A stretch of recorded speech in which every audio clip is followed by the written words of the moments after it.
এই মানে এই এদিকে আয়। এই ডিজে নে এরকম কে ঠিক করে না। ওই কিরে কাম কর দূর লম্বার মেশিন চালাও কাপড় রাখবে না কি লেগে ওই বেটা হুতাকে আমি বাইতে না লাগামু তুই তো ববিনাতে দেরি করস। ওই আজকে কি বিল দিব হ্যাঁ বিল দিব তাড়াতাড়ি কাম করে শেষ কর। এ মানে এই এদিকে আয়। কি বালের কাম করস মেশিন বন্ধ থাকে দিনে রাইতে কাম করে 15,000 টাকা বিল উঠাইছে আর তুই অন্য 7-8,000 টাকার মধ্যে আসত কাম করলে কর না করলে যা। এই ধর তোর বিল বালের কাম করে মেশিন সপ্তাহের মধ্যে 7 দিনই বন্ধ থাকে যা কাম করলে কর না করলে অন্য মিলে যা। এ বেটা এ তুই আমার দোকানের বাকি টাকা দেশ নাকি আরে দিব না যা এ বেটা এ খারাপ এখন দিবি তুই কে আমি কি আড়াইটা বাড়াইটা নাকি দিব না তুই এখন দিবি ভাই কর। কি খবর মিয়া? বেতন তো ভালোই পাইছো, এবার আমার বাসা ভাড়াটা দিয়ে দাও জলদি। ওই মিয়া দিবার তো এবার বিল দেন না মিয়া নেট কি আমার বাপের ব্যাংক কিন্তু কাট তুমি মিয়া বিল দেন জলদি।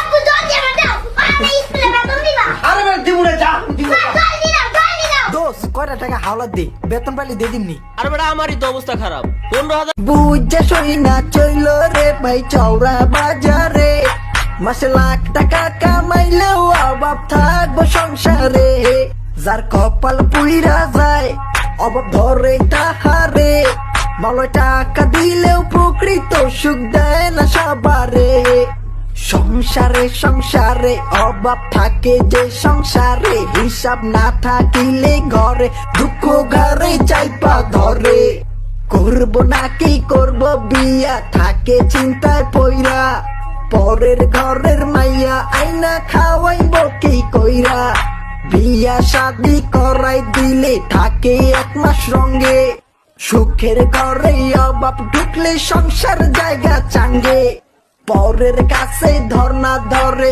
15,000 বেতন 3,000 যায় বাসা ভাড়া হয় না মনের মতো বিলের ভয়ে বাতি বন্ধ নেট বিল জায়গা 500 দোকান বাকি কইরা চলে টাকা নাইগা ক্যাশো ড্যাশো বুঝা সই না চইল রে ভাই চৌরা বাজারে মাসে লাখ টাকা কামাইলেও অভাব থাকবো সংসারে যার কপাল পুইরা যায় অভাব ধরে তাহারে মলয় টাকা দিলেও প্রকৃত সুখ দেয় না সবারে মলয় টাকা দিলেও প্রকৃত সুখ দেয় না সবার